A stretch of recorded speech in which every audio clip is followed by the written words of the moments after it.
Трамп перестал хранить молчание. Он обратился с заявлением, поводом которому послужило инициированное недавно расследование по налогам. Итак, планка мести демократов все понижается и понижается. После 2 импичментов и попытки обвинить президента Трампа в мятеже, моська демократов пытается облаять Трампа из налоговой подворотни. Что дальше? Обвинение в краже в супермаркете.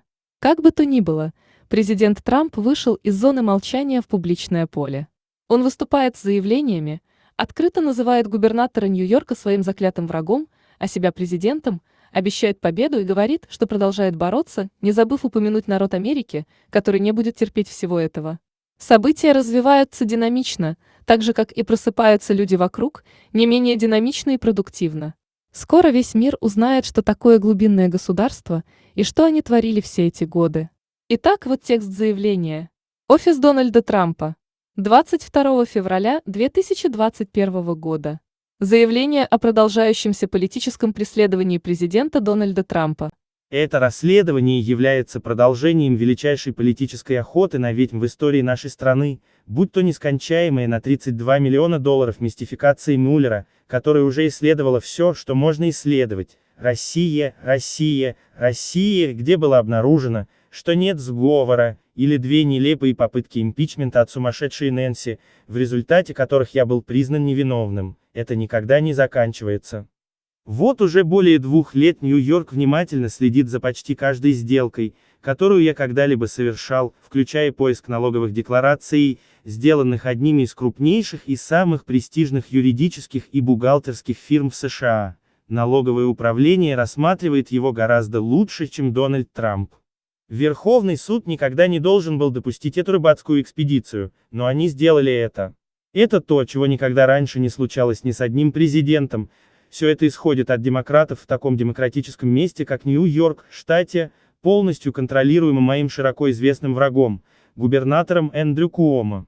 Это нападки демократов, которые готовы на все, лишь бы остановить почти 75 миллионов человек, наибольшее количество голосов, когда-либо полученные действующим президентом, проголосовавших за меня на выборах, которые я выиграл, так считают многие люди и эксперты. Я согласен. Новый феномен охоты за головами прокуроров и агитаторов, пытающихся уничтожить своих политических оппонентов, используя закон как оружие, представляет собой угрозу для основ нашей свободы.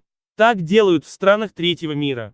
Еще хуже обстоят дела с теми, кто баллотируется в прокуратуру или Генеральную прокуратуру в крайне левых штатах и юрисдикциях, обещая устранить политического оппонента. Это фашизм, а не справедливость. И это именно то, что они пытаются сделать по отношению ко мне, за исключением того, что народ нашей страны этого не потерпит. Между тем, убийства и насильственные преступления в Нью-Йорке выросли рекордными цифрами, и с этим ничего не делается. Нашим избранным должностным лицам все равно. Все, на чем они сосредоточены, это преследование президента Дональда Трампа. Я буду бороться, так же как последние 5 лет, несмотря на все преступления на выборах, которые были совершены против меня. Мы победим. Итак, президент Трамп вышел из тени.